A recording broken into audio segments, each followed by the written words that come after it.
Hi,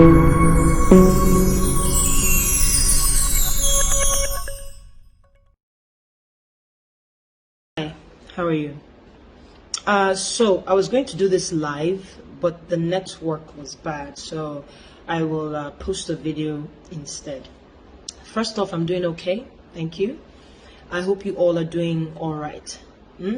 All right. So I've been offline for a while. I logged on yesterday.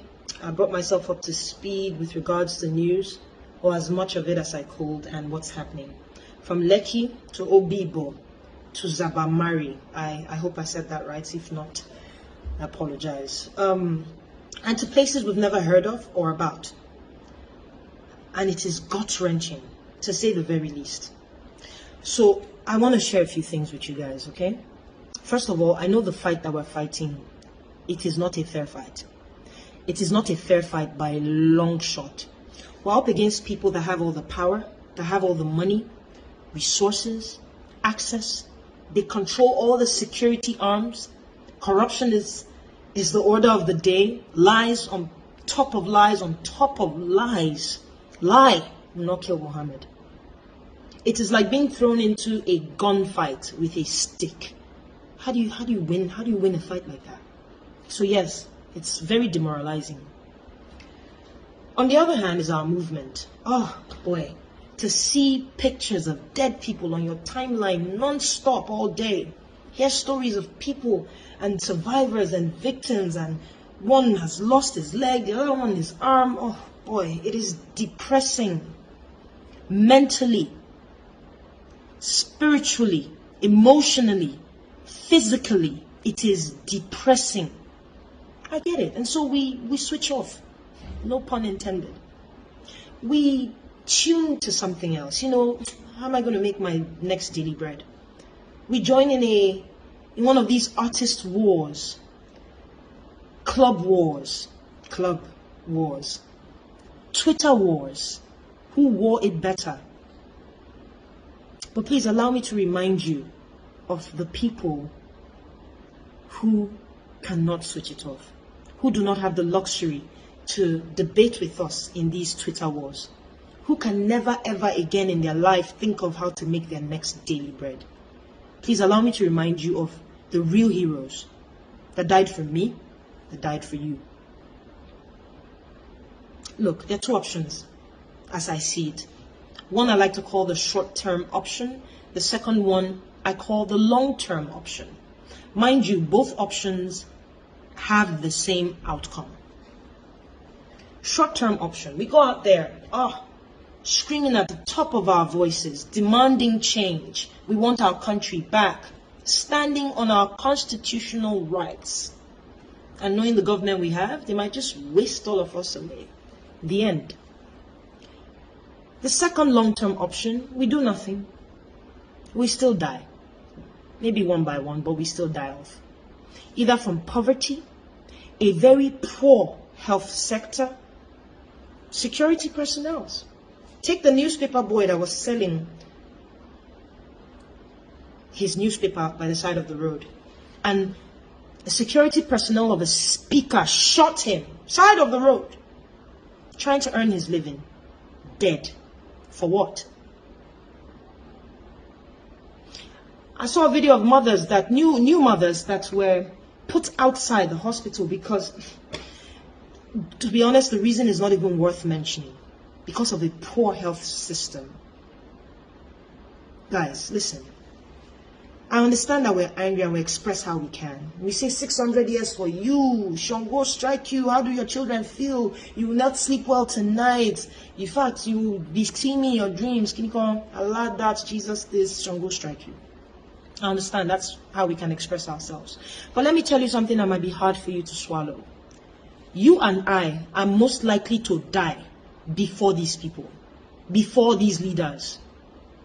Barring things like a pandemic and, earthquakes and all that can just kill anybody. Doesn't care who you are. But you and I are most likely to die before our leaders. I'll give you an example. These people, with all the money that they've stolen, have access to the best medical care that money can buy. In fact, they do their checkups. If anything even wants to as much as developed, they stop it right there. What do you and I have? What type of health system can you and I brag about? People die in the hospitals. The boy that got his leg cut off, it didn't have to be if proper medical procedures and attention was paid. Or maybe he just doesn't have the money. Here's another example, security.